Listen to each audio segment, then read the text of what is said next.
down Lilith and the sacred her sisters, the four sacred prostitutes.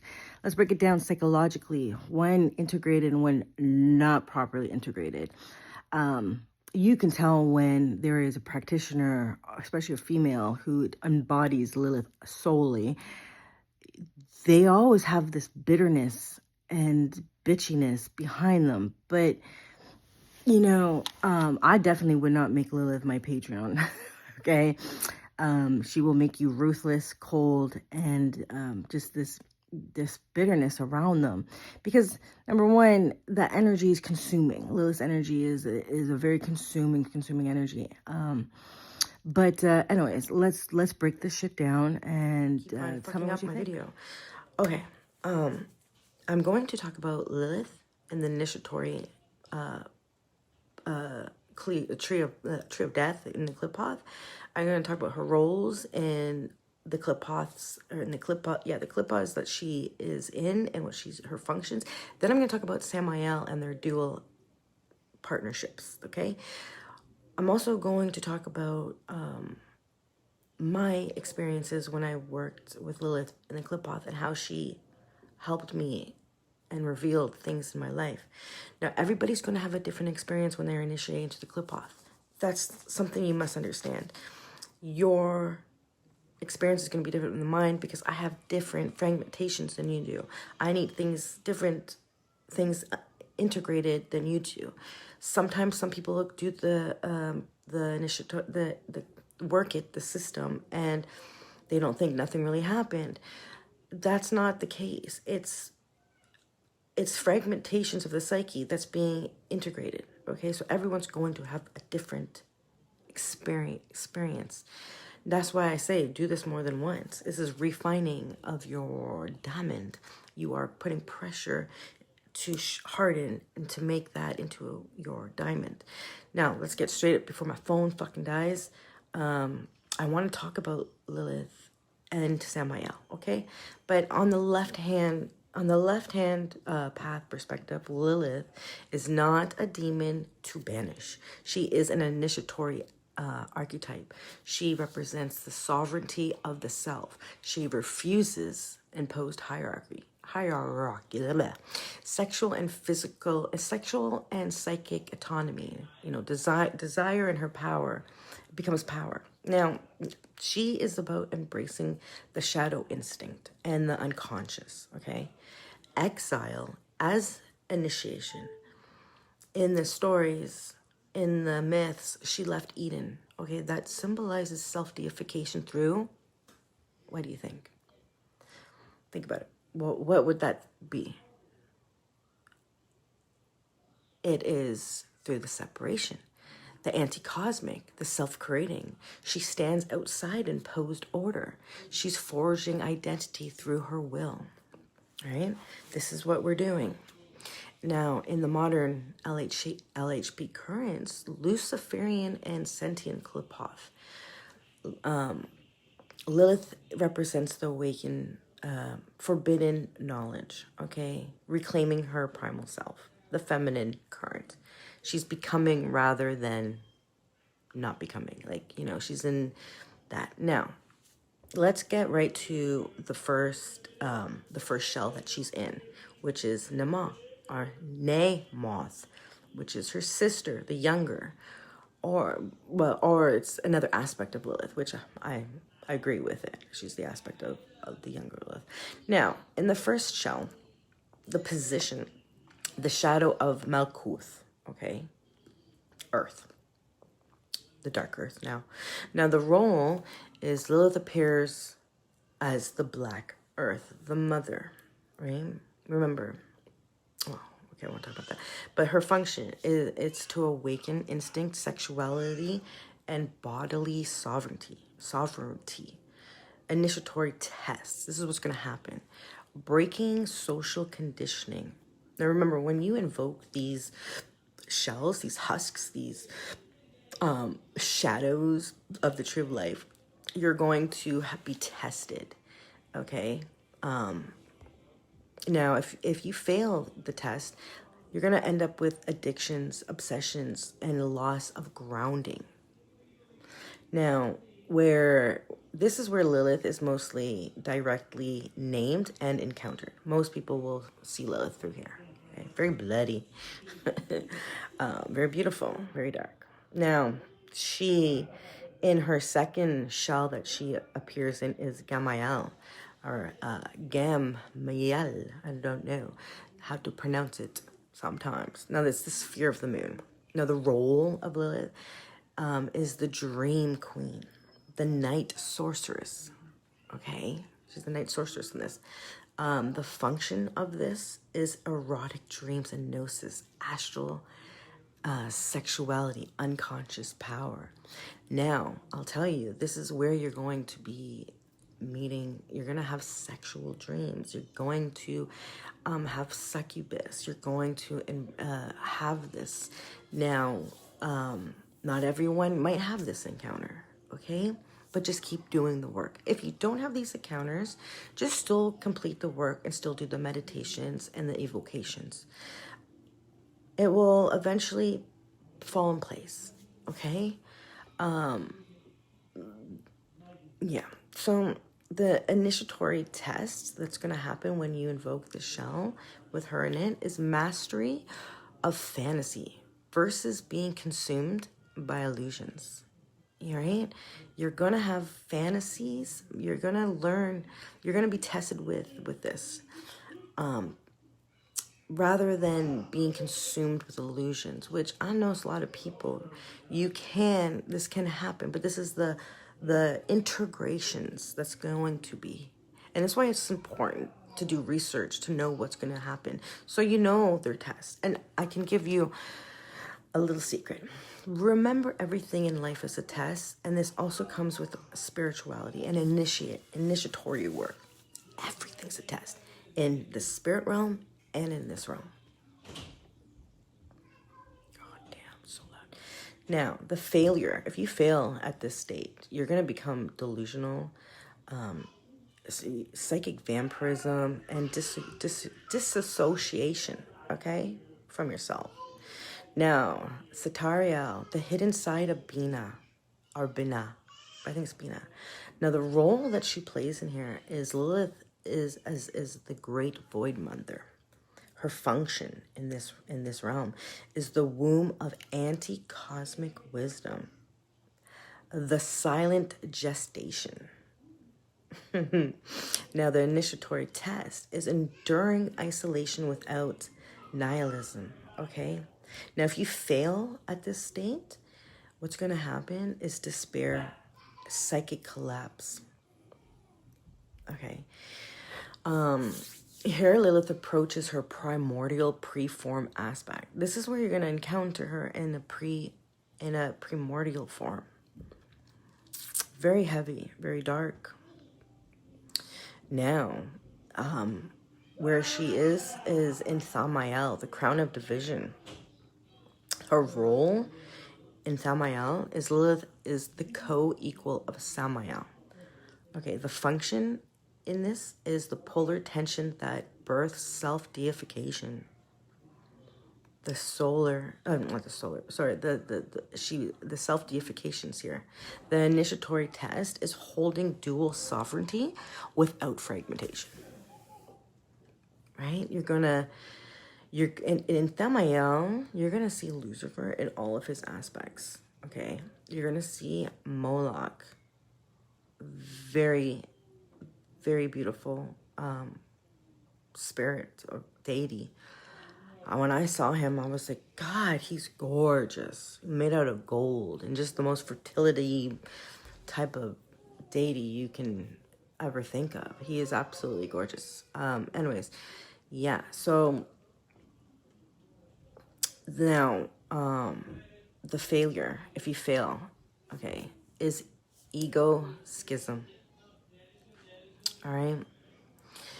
Now, Lilith is the anti-cosmic counterpart to Kether, or Kether, however you want to pronounce it. I'm Canadian. I pronounce things differently. Not submissive, but balancing annihilation. Okay, balancing. And Lilith in this clip-off is not temptation. She's not temptation, but she's the refusal. And she's the refusal of imposed order. She's the refusal of an unconscious obedience. She's refusal of imposed identity. So we're going to talk about the 4 sacred prostitutes, the 4 queens of hell. Okay, Naamah, Agrat Malat, Eisheth, Cinnamon, and Lilith, the 4 faces of Lilith, the 4 aspects of Lilith. I've worked with them. They do present themselves as individual entities, but clearly they are, aspects of Lilith. When you do work with them, I think that Lilith, the feminine dark energy, definitely works with women and men differently. Because when I hear the experiences of with men, it's completely different than women. Lilith tends not to like a lot of men because of the way Lilith does not like the men who treat women like shit, okay? When I worked with Lilith and Naamah heavily, she brought pedophiles to me, okay? She brought disgusting men for me to take care of. Like, she will, like, she's gonna fuck them up. Now, that's her as an external force. We're gonna talk about her in the psyche and what integrating these forces are gonna do to the psyche, and what happens when they're not properly integrated, and what happens when they are integrated, and how you can see them in people. So the amazing part of this is when you do this work, like I said before, you start to look at people from the perspective of like, oh, they haven't integrated that, or, oh, they're lacking this. Like, you don't take things personally. You see people as fragmented issues within them that need to work. And it just makes more sense. You know, it's funny.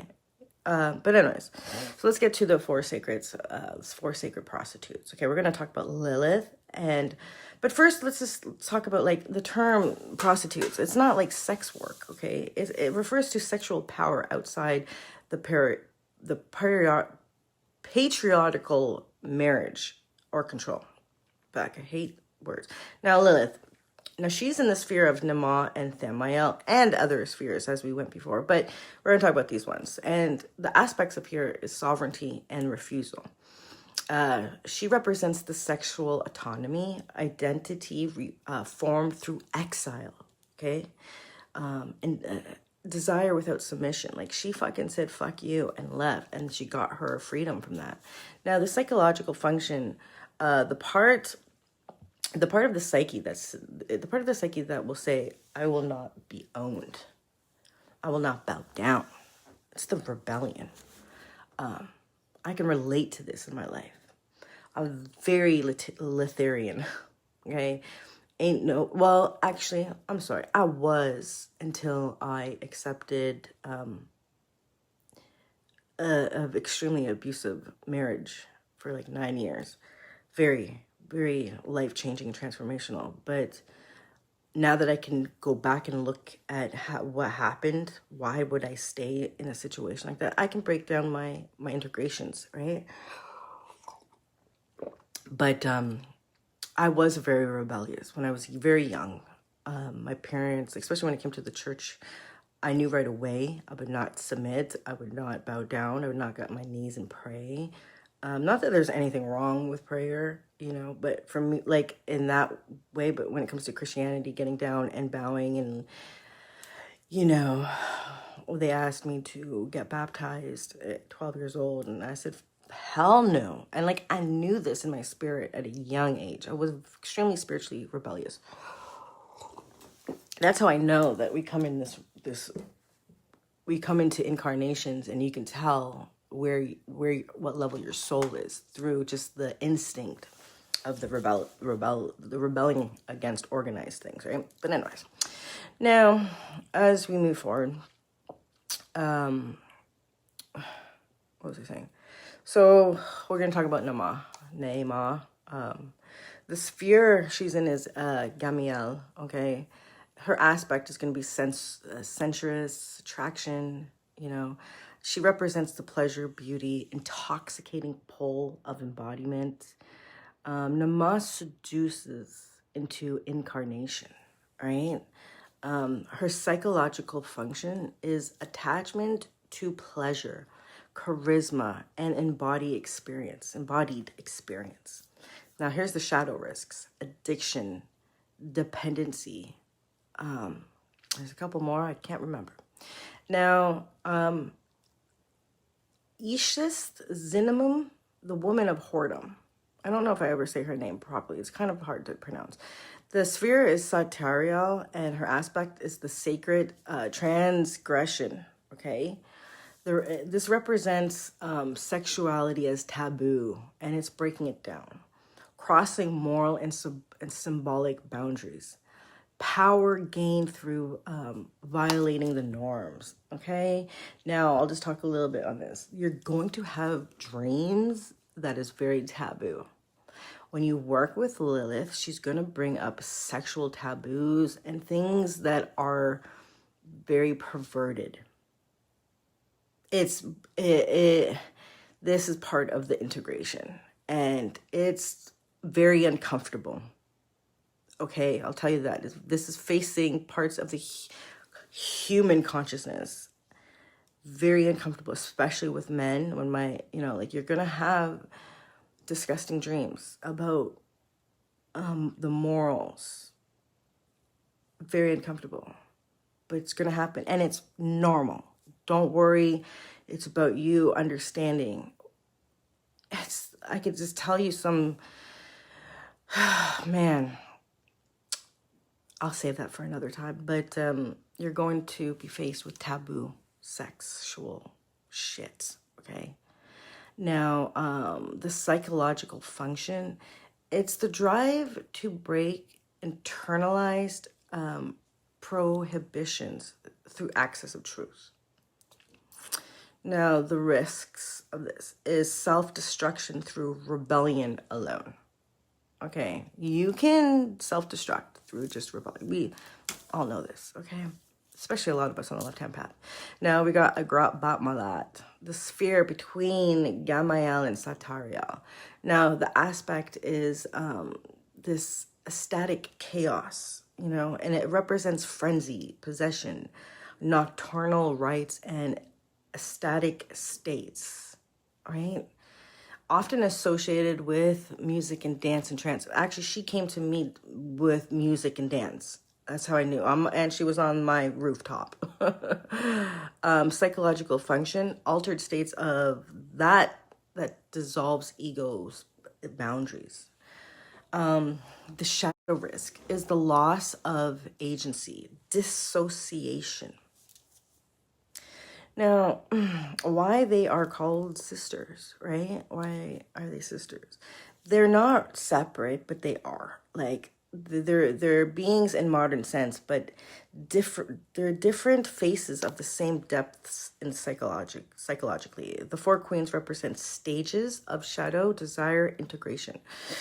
Lilith, recognizing repressed autonomy. Naamah, reclaiming pleasure without shame. Eisheth, breaking internalized moral prisons. And Agrat, letting the ego dissolve safely. Okay. Failure at any stage. What can happen? Compulsion, addiction. Addiction always rises with this.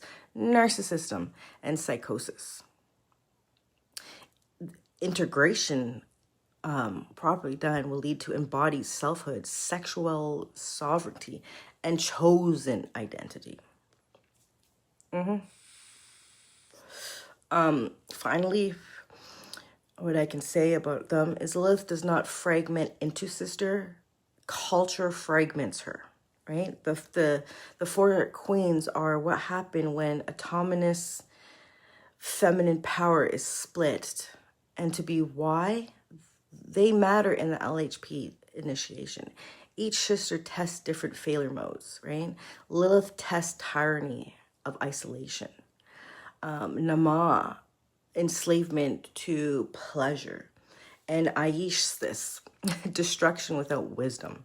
And of course, Agrat, madness without return.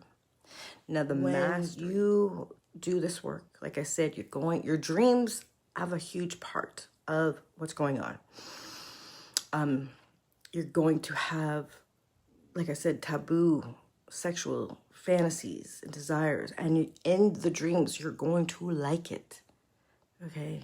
Nobody wants to talk about this, but you're going to have perversions and you're going to like it. It's this bringing it up to the surface, to face it, to integrate it. Doesn't mean that's what you are, okay? And some people go crazy because they don't understand this is not who you are. These are fragments, but once integrated correctly, it's not even an issue. Your psychic abilities will enhance. Invoking the dark infernal queens improves your astral awareness, your astral dreams, your aura, your sexual appetite.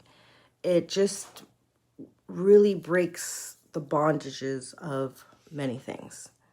So that's all I'm going to talk about with Lilith and the 4 sacred prostitutes. I hope you enjoyed this. That's it.